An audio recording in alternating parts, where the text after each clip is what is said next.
Oi gente, tudo bem? Voltando aqui pra gravar vídeo pra vocês. Tem bastante coisa que eu quero falar. E é óbvio que eu vou começar com o meu mais novo apelido que eu herdei do debate com o Jones Manuel, que é o Zimbábue. E o Zimbábue? Bom, eu que te pergunto, Jones, e o Zimbábue? Porque você não respondeu, né? Como ele não respondeu, eu vou contar aqui pra vocês o porquê que eu trouxe o exemplo do Zimbábue e vou contar o que acontece lá, tá bom? E aí, antes da galera vir me zoar, eu recomendo ir lá e estudar um pouquinho a respeito do que está acontecendo no Zimbábue, que vocês vão entender. Mas enfim, e o Zimbábue? Não é de hoje que a gente escuta da esquerda a narrativa de que a reforma agrária seria a solução para os problemas da pobreza do nosso país e da fome do nosso país. A gente vê movimentos, por exemplo, como o MST fazendo invasões radicais, pegando terras produtivas, pegando terras improdutivas, pegando terra de tudo quanto é jeito, por meio da força, por meio da invasão, por meio da bala, do fogo. E a gente viu isso acontecer nesse novo governo, né? Ou melhor, novo antigo governo, com muito mais frequência. Porque esse comportamento é incentivado, essa ideologia é incentivada. E é por isso que eu trouxe para o debate com o Jones Manuel a pergunta a respeito do Zimbábue. Vou te explicar o que aconteceu no Zimbábue, vamos lá. Em 1980, o Zimbábue ele ainda era uma colônia britânica. Ele era conhecido como Rodésia. E dentro dessa colônia, né, assim que eles conquistaram a independência, nós tínhamos cerca de 4.500 fazendeiros, donos de mais de 50% das terras produtivas do Zimbábue. E o resto da população, a população negra, que era muito maior do que 4.500 cidadãos, indivíduos, eles ficavam com o resto da terra e muitas delas improdutivas, sem tecnologia e tudo mais. E isso parece injusto.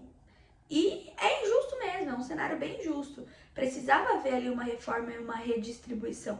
Não discordo disso. O que eu discordo foi dos métodos utilizados, principalmente a partir de 2000. Após a independência, eles começaram a fazer essa redistribuição de forma gradual, dando ali uma carta de venda, enfim, indo bem devagarzinho. Acho que poderia ter sido mais rápido? Acho que poderia. Mas enfim, foi devagar por um propósito. Eles não queriam quebrar a economia do país. Então, exigia tempo para que esses novos fazendeiros, esses novos proprietários conseguissem produzir na mesma escala e da mesma forma que os proprietários brancos antigos estavam produzindo. O que acontece é que em 1998, 3,5 milhões de hectares já tinham sido redistribuídos. Mas isso em torno de 20 anos. E eles queriam redistribuir 7 milhões de hectares. Robert Mugabe viu isso e, bebendo dessa ideologia de revolução, começou um movimento radicalista dentro do Zimbábue. Esse movimento, eu vou tentar, meu inglês não é maravilhoso, mas eu vou tentar falar o nome. Esse movimento se chamava Fast Track Land Reform. Enfim, espero que vocês tenham entendido o nome. Esse movimento se chamava assim, e era um movimento que basicamente pregava a invasão dessas terras e a distribuição dessas terras à força. Então, eles mataram fazendeiros, eles queimaram fazendas inteiras, eles queimaram muita tecnologia, promoveram quebra-quebra. Cara, foi uma onda de violência em massa no Zimbábue. E de forma muito radical, muito rápida. E quando eu vejo o que aconteceu lá, eu vejo muito do exemplo que o MST, e não só o MST, mas os partidos comunistas do Brasil pregam. Essa reforma agrária por meio da força, essa reforma agrária por meio da foice. O símbolo deles, inclusive, é isso. Então, é por isso que eu trouxe o exemplo do Zimbábue para a conversa. E o que aconteceu depois dessa reforma mais radical? O que aconteceu é que, economicamente, o Zimbábue quebrou. O Zimbábue ele era conhecido como o celeiro da África. Ele produzia muito tabaco, ele produzia trigo, ele produzia milho. E depois que isso aconteceu, 80% da produção do milho caiu. 60% da produção do tabaco caiu. A produção do trigo, acho que caiu em 40%, 50%. Ou seja, a produção as grandes produções do Zimbábue caíram em mais da metade. O que promoveu uma onda de fome gigantesca. Uma nota de 100 reais hoje, para nós, né, no nosso dinheiro, um valor de 100 dinheiros para eles, comparado conosco, não comprava um pão. Um pão.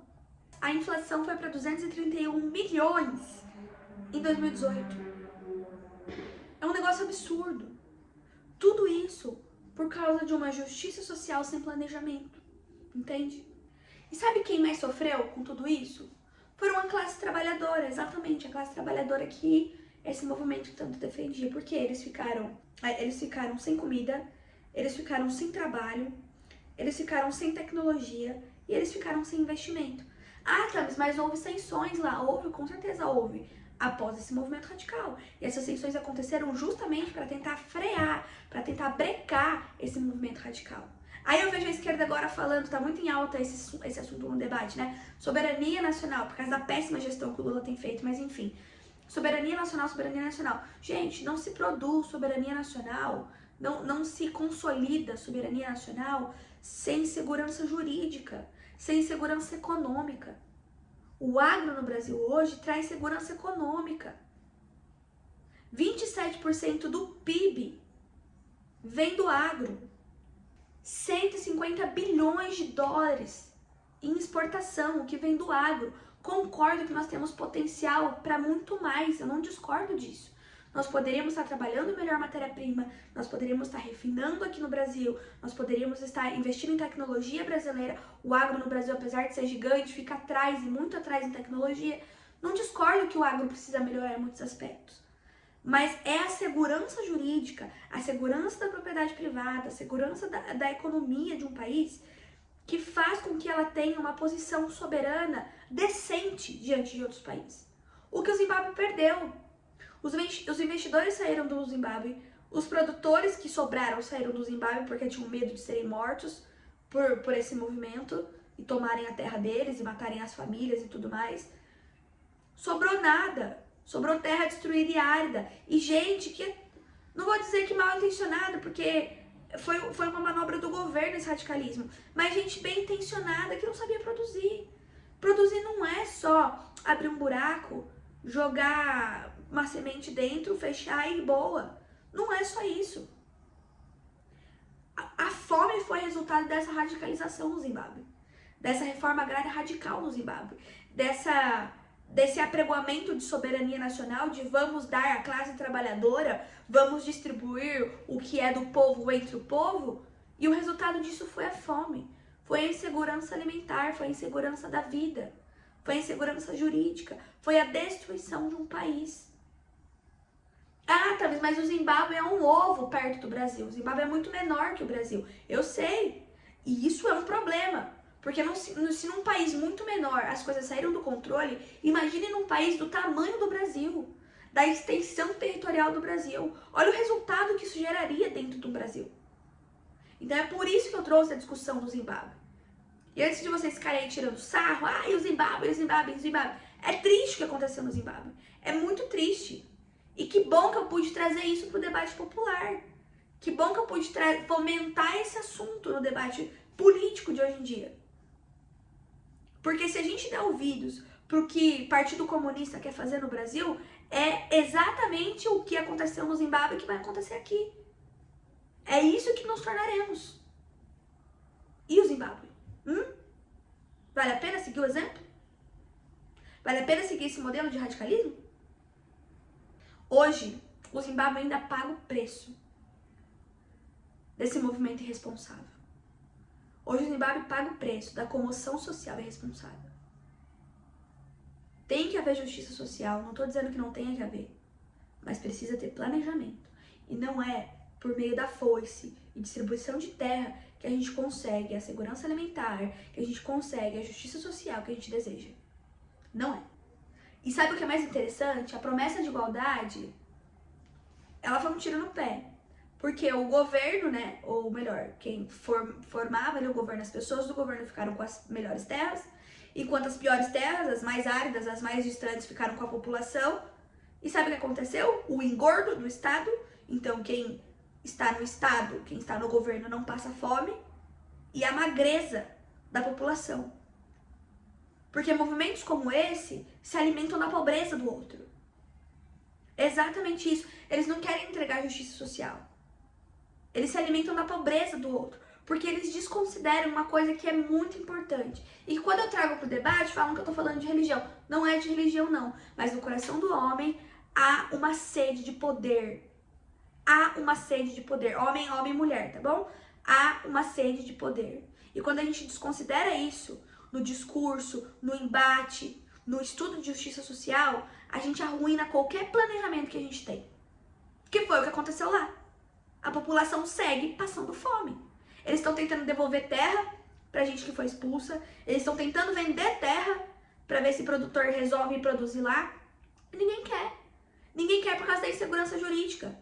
Quem garante que se eu comprar uma terra lá e começar a produzir, não vou invadir a minha terra, matar a minha família, queimar toda a minha plantação, queimar toda a minha estrutura? Quem garante? Não tem garantia. Aí quando você fala, ah, mas soberania nacional e o agro tá acabando com a soberania nacional, que viagem é essa, gente? Soberania nacional se faz através de segurança jurídica, de segurança econômica e de oportunidades. É assim que se constrói soberania nacional. Não é fazendo acordinho com o ditador. Não é pagando pedágio para ditadorzinho de Venezuela, de Nicarágua. Não é. Se faz com segurança jurídica e com segurança econômica. Isso é um fato. Aí eu te pergunto, queremos isso pro Brasil? Queremos isso pro Brasil, Jones Manoel? Porque eu cansei de ver Jones Manoel defendendo uma revolta, inclusive violenta. Uma revolta, inclusive armada. Para essa redistribuição de terra. Queremos isso no Brasil, meu amigo? Isso é a pior falácia que vocês podem contar para o que vocês chamam de classe trabalhadora. É a pior falácia. E eu não quero isso pro Brasil. É por isso que eu trouxe o Zimbábue como exemplo. E o Zimbábue? Bom, no próximo vídeo a gente fala de cosmovisão. Até mais.